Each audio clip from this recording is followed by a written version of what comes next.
Did you have a coach that was a mentor to you that you remember like to this day some things that they taught you? Oh man, it's a good amount. Like I told you, my dad, he helped out coach. My mom, she helped out, baseball and football, wherever she could. And my dad worked nights a long time and back in Dorville, the plant, General Motors, forever. So a lot of those coaches stood in the gap, and I'm kind of feeling the same way. I got my 9-year-old over there playing football the first year. I was on the phone with this coach yesterday.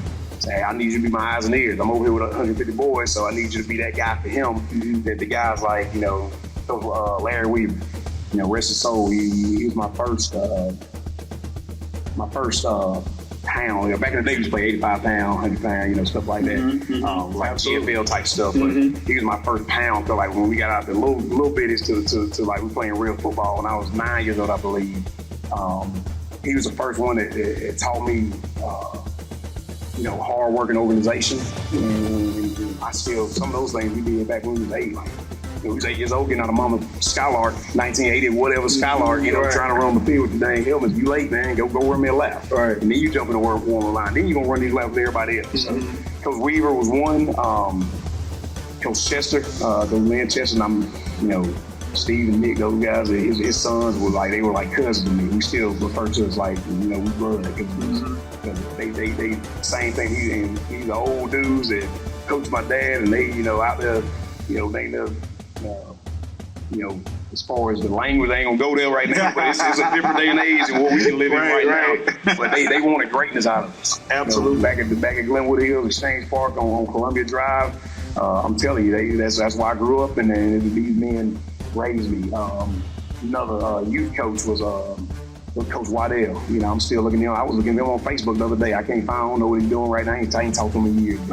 That dude drove a blue Z28, lived about a mile from me, and I rode to practice with him religiously for 3 years. Wow. Because my dad was working at night, my mom had my brother, stuff, but we had different stuff going on. That dude took me, fed me, gave me shooting anything I needed. And we needed a lot, but he was there for me when I needed a guy to be there. Absolutely. Exactly. And my mom had a lot going on. My dad was working, he bust his tail. My dad worked hard his whole life. But you're on the night shift, You got to go in at 4 o'clock. You can't take a kid to practice at 6. So those guys, my youth coaches, I believe, that stood in the gap when my mom and my dad needed somebody to help me out. And in college, I would say, the two guys that really taught me two things. Kevin Higgins, he's a wide receiver coach at Wake Forest right now. He was my head coach at Lehigh. The discipline of a grown man and outworking your opponent and just, taking everything you learn on the football field and the locker room on the team to real life. He taught me that. He's a hard-nosed guy. Look, I always talk to him all the time. He's a small dude, probably 5'8", but he's probably in better shape than everybody in the room. He's still running around the field on Thursday, walking practices.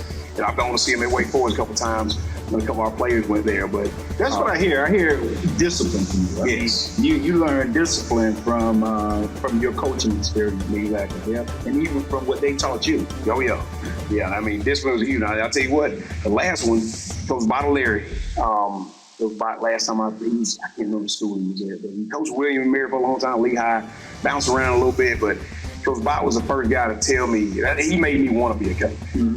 Because he was the first dude that I saw could coach you and make you feel ashamed about what you did, but didn't have to say a cuss word at all. Didn't have to cuss you, didn't have to make you run. He just had that father figure, like, to this point, you know what I mean? And when he chewed you out, you knew you was wrong, because he don't never chew nobody out, but Coach Bott was a special coach to me, linebacker coach in DC at Lehigh during my time. He only coached me 2 years. I'm telling you, he was the one. Coach Gilmore, he's the head coach at Lehigh now. He kind of took over. He was a hammer. But, those two guys really, bridged the gap. When I left college, to make him proud. Exactly. Like I wanted to coach for a living because of those two guys.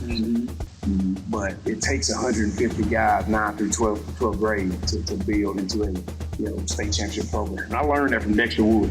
He did it for a long time, late 90s, early 2000s, where that turned into Jess Simpson. And I'm standing on those guys' shoulders because I learned everything I know as far as being a coach, and being disciplined at the high school level as a coach from those two guys. And then Dickie May, Michael May is my defense coordinator now.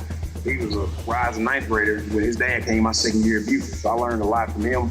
I learned probably more than ball as far as I learned a lot of football from Coach May, but learning how to split my time up between family and my kids and my wife and football. Don't stay up here all night long every Sunday night. You know, man, go kiss your wife and finish your work at home. Your family, yeah. I mean, you stay up late after they go to sleep, that type of stuff. So those guys taught me that, you know, every kid that steps through your door is like a son, and he needs to have just as much attention as the guy that's gonna play, you know, snaps on Saturday one day or on Sunday.